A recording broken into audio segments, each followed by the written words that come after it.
এই জাদুবিদ্যা সত্য।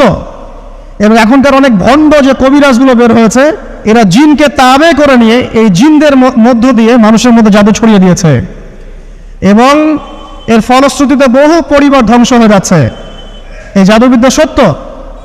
আরো একটা জিনিস সত্য, নবী সাল্লাল্লাহু আলাইহি ওয়াসাল্লাম বলেছেন ইন্না আইনাল হক, চোখের নজর সত্য। নবী করিম সাল্লাল্লাহু আলাইহি ওয়াসাল্লাম বলেছেন চোখের বদনজর সত্য। এই যে আমরা বলি ফেসবুকে এত বেশি ছবি দিয়েন না ভাই, ছবি তুলেন না, ছবি তুলেন না, বারবার যে বলে নিষেধ করি, কারণ কি জানেন? একটাই কারণ, বিকজ চোখ লাগাটা সত্য। মানুষের চোখ লাগে, এই কথা শুনলে অনেক মজুমদাররা হাসবে না? কথা বুঝতে পারেন নাই? কিন্তু এটা সত্য, কারণ নবী করিম সাল্লাল্লাহু আলাইহি ওয়াসাল্লাম যা বলেছেন সাদাকাল্লাহু ওয়া সাদাকা রাসূলুহুল কারীম, নবী যা বলেছেন, আল্লাহ যা বলেছেন চিরায়ত সত্য, এর বাইরে কোনো সত্য আছে? আচ্ছা দেখেন, আমি বললাম যে জাদুবিদ্যা সত্য। এই জাদুবিদ্যার চর্চা মানুষ করে, এখনো করে, এবং এই জাদু দিয়ে মানুষের ক্ষতি করার জন্য জিনের প্রয়োজন হয়, দুষ্ট জিন। এই জিনগুলোকে মানুষ তাবে করে মানুষের ক্ষতি করার চেষ্টা করে। দেখবেন এখন গ্রামে গঞ্জে শহরে সব জায়গায় ছড়িয়ে পড়েছে না? দেখবেন, খুব সতর্ক থাকবেন। আমি পরে সলিউশন বলছি আপনাদেরকে। আরেকটা বলেছি, নবী সাল্লাল্লাহু আলাইহি ওয়াসাল্লাম বলেছেন চোখের বদনজর এমন সত্য যে একটা উটকে এই রান্নার ডেকচির মধ্যে ঢুকায় ফেলতে পারে।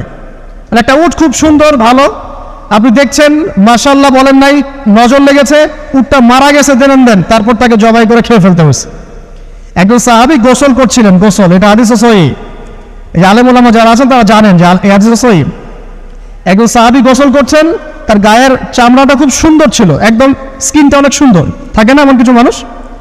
আচ্ছা, এখন আরেকজন সাহাবী এই গোসল দেখছেন দূর থেকে, দেখে বলছেন যে কি চমৎকার তার শরীরের রংটা, যেন কুমারী নারীর মতো, অনেকটা এমন একটা কথা তিনি বলেছিলেন।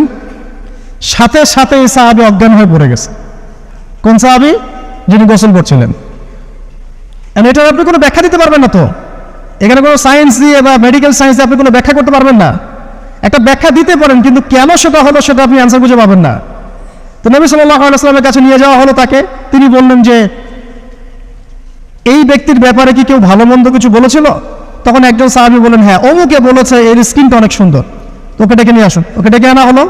ডেকে আনার পর নবীজি তাকে অনেক শাসালেন, তোমরা তোমাদের ভাইদেরকে কি মেরে ফেলতে চাও?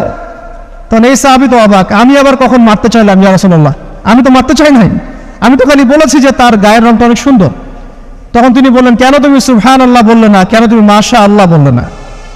যখন মাশাআল্লাহ বলবেন, সুবহানাল্লাহ বলবেন, নজরটা লাগবে না। আর যখন আপনি মাশাআল্লাহ বলবেন না, সুবহানাল্লাহ বলবেন না, দেখবেন নজর লেগে গেছে। আপনি বিশ্বাস করেন ব্যবসা খুব ভালো চলছে, মানুষ বললো যে বাহ তোর তো ব্যবসা হেভি, লালে লাল শাহজালাল, ঠিক আছে, দেখবেন আপনার কেনা বেচা বন্ধ হয়ে গেছে। এরকম হবে, আমার কথাটা বিশ্বাস করেন। এটা কিন্তু সায়েন্স প্রমাণ করতে পারবেন না, আল্লাহ এবং তার রাসূল বলেছেন, তার উপরে কোনো সত্য নেই। আছে সূরা কাহফ 29 নম্বর আয়াত পড়ে দেখেন, আল্লাহ পাক বলছেন ওয়াকুলিল হাক্কু মির রাব্বিকুম, সত্য সেটাই যা তোমার রবের পক্ষ থেকে আসে। ফামান শাআ ফালইউমিন, যার ইচ্ছা হয় বিশ্বাস করুক, ওয়ামান শাআ ফালইয়াকফুর, যার ইচ্ছা হয় সে অস্বীকার করুক। এই কারণে আমরা বলি ফেসবুকে এত বেশি ছবি দেওয়া, এই আই ওয়াশ করা, যে শো ডাউন করা, হ্যাঁ ইসলামের কিছু কাজ করলেন একদম মানুষকে না দেখাইতে পারলে ঘুম হচ্ছে না, এগুলো বন্ধ করেন, এগুলো বন্ধ করে দেন আল্লাহর ওয়াস্তে। অফলাইনে কাজ করেন, নিজেকে গোপন করার চেষ্টা করেন। যত বেশি মানুষের কাছে নিজেকে এক্সপোজ করবেন, কাজের বরকত কমে যাবে, কাজের বরকত কমে যাবে, চোখ লাগবে, নজর লাগবে। এবং চোখ লাগা বদ নজরে বহু আলেম আস্তে আস্তে মাঠ থেকে মাইনাস হয়ে গেছে না? যায় নাই? এখন কি আলেমদের সংখ্যা বেশি না কম? যত দিন যাবে আলেমের সংখ্যা আরো কমে যাবে। নবীজি বলেছেন আলেমদের সংখ্যা কমতে থাকবে, মানুষ জাহেলদেরকে আলেম বাড়িয়ে নেবে। তো প্রিয় ভাইরা, জাদুবিদ্যা সত্য, চোখের বদনজর সত্য, রাতের এই অনিষ্টগুলো সত্য, রাতের বেলা অনেক ক্ষতি আছে। এই জন্য নবীজি বলছেন বাচ্চাদেরকে বাইরে বের করো না, এবং তোমরাও রাত যখন গভীর হবে তখন এদিক ওদিক ঘোরাফেরা করো না। দেখবেন রাত যত গভীর হয় আমাদের শহরগুলো তত জীবিত হয়, তাই না? তাই না? রাত যত গভীর হচ্ছে শহর তত জীবিত হয়। চায়ের দোকানে আড্ডা বেশি, ওই সিনেমা দেখছে, টিভি দেখছে, ক্যারাম খেলছে, লুডো খেলছে, ঘুম নাই। ঘুম কখন? ফজরের আগে আগে। ফজরের নামাজ কিন্তু নাই, ফজর ঠিক আগে আগে, আবার ওই যে জোহরের নামাজের সময় উঠতেছে। এখন আমাকে বলেন এরকম জেনারেশনকে দিয়ে কি আসলে ইসলামের কোনো খেদমত হবে? আচ্ছা, নবীজি রাতের বেলা আর্লি ঘুমাতেন, আল্লাহ পাক আমাদের সবাইকে তাড়াতাড়ি ঘুমানোর তৌফিক দান করুন। হ্যাঁ, আপনি ইলম চর্চা করলে রাত জেগে থাকতে পারেন, আপনি যদি জ্ঞান চর্চা করেন রাত জাগতে পারেন, আপনি কোনো গবেষণা করছেন, নামাজ পড়ছেন বা কোরআন হেফজ করছেন, আপনি রাতের আর্লি উঠবেন, এটা আলাদা বিষয়। কিন্তু কমনভাবে আমাদের এই যে ফেসবুক, ইউটিউবিং ইত্যাদিতে আমরা লিপ্ত থাকি, সারা রাতটা কাটাই আড্ডাবাজি করে, এগুলো বন্ধ করতে হবে। এগুলো বন্ধ না করলে ফিজিক্যালি আমরা মানে সুস্বাস্থ্যের অধিকারী হতে পারবো না, সারা দিনটা আমাদের একটা কি বলবো অলসতার ভাবে যাবে এবং দিনের বেলা কাজগুলো ব্যাহত হবে। এতে করে আমাদের উম্মার এই পুরো বড় যে তরুণ প্রজন্ম আছে এদেরকে আপনি সম্পদে পরিণত করতে পারবেন না। তাই এই সিস্টেমটা চেঞ্জ করা দরকার। নবীজি রাতের বেলা এই সূরা বাকারার শেষে 3টা আয়াত তেলাওয়াত করতেন, আমরা করবো ইনশাআল্লাহ। ইনশাআল্লাহ। আরেকটা আমল বলে দেই, নবী করিম সাল্লাল্লাহু আলাইহি ওয়াসাল্লাম রাতের বেলা সূরা মুলক তেলাওয়াত করতেন। কোন সূরা এটা? কোন সূরা? তাবারাকাল্লাযী বিয়াদিহিল। কয়টা আয়াত আছে? 30টা আয়াত আছে। নবীজি বলেছেন সাল্লাল্লাহু আলাইহি ওয়াসাল্লাম যে এই সূরা আপনাকে কবরের আযাব থেকে বাঁচাবে ইনশাআল্লাহ। কবরের আযাব থেকে তো ভাই বাঁচা খুব সহজ নাকি? আমাদের মধ্যে এমন কেউ নাই, শোনেন, আমাদের মধ্যে এমন কেউ নাই আলেম জালেম মুফতি মুহাদ্দিস রাজনৈতিক নেতা পলিটিশিয়ান বিরোধী দল জাতি তারপরে যে সরকার দল যে আছে না কেন কবরের শাস্তি ফেস করবেন এমন একটা মানুষ নাই, কেউ নাই পৃথিবীতে। এই যে আপনি দেখছেন ওই যে কি ইসরায়েলের প্রধানমন্ত্রী, ওই রাশিয়ার প্রধানমন্ত্রী, ও চায়নার সভ্যতা, পশ্চিমা সভ্যতা, এমন কেউ নাই পৃথিবীতে এখন যাকে কবরের শাস্তি ভোগ করতে হবে না। আছে? সবচেয়ে লঘু শাস্তি মানে লঘু চাপ, এটা বলতে গেলে আসলে আমি ভাষা হারায় ফেলি, তারপরে বলছি আল্লাহ পাক আমাদের সবাইকে হেফাজত করুন, আমিন। একজন সাহাবীর নাম সাদ বিন মুআজ। কি নাম? নবী করিম সাল্লাল্লাহু আলাইহি ওয়াসাল্লামের সাথে একদম ডান হাত হয়ে যুদ্ধ করেছেন দীর্ঘদিন। বদর তিনি বীর সেনা, উহুদের বীর সেনা, ঠিক আছে, খন্দকের যুদ্ধে বীর বিক্রমে যুদ্ধ করেছেন। তিনি আনসার সাহাবী, একদম মদিনার নেতা সাহাবী। সব সাহাবী কিন্তু একরকম নন, কেউ ছিলেন নেতৃস্থানীয় সাহাবী, তিনি ছিলেন একজন নেতৃস্থানীয় সাহাবী, ঠিক আছে, সাদ বিন মুআজ। নবী করিম সাল্লাল্লাহু আলাইহি ওয়াসাল্লাম এত ভালোবাসতেন তাকে, এত ভালোবাসতেন যে তাকে নিজের মনে করতেন যে সাদ বিন মুআজ আনসাররা আমার নিজের। চারটাখানি কথা। এই সাহাবীর খন্দকের যুদ্ধে এই যে হাতের এই দিকে সম্ভবত হাতের এই রগের মধ্যে একটা তীর এসে লাগে এখানে, এবং তীরটা তিনি বের করতে গিয়ে রক্তটা ছিঁড়ে যায়। এরপর ফিনকি দিয়ে রক্ত বের হওয়া শুরু হয়। চিকিৎসা করে করে রক্ত বন্ধ করা যায় নাই, এবং এই রক্তের প্রবাহিত রক্তেই আল্লাহর ইচ্ছায় তিনি শাহাদাত বরণ করেন, তিনি ইন্তেকাল করেন। নবী করিম সাল্লাল্লাহু আলাইহি ওয়াসাল্লাম প্রচন্ড ব্যথিত হন, মানে মনটা তার খুব নরম হয়ে যায় সাদ বিন মুআজ রাদিয়াল্লাহু আনহুর জন্য। তো এই সাহাবীর যখন জানাজার নামাজ পড়ানো হচ্ছে, নবীজি বলছেন 70,000 ফেরেশতা তার নামাজে অংশ নিয়েছে।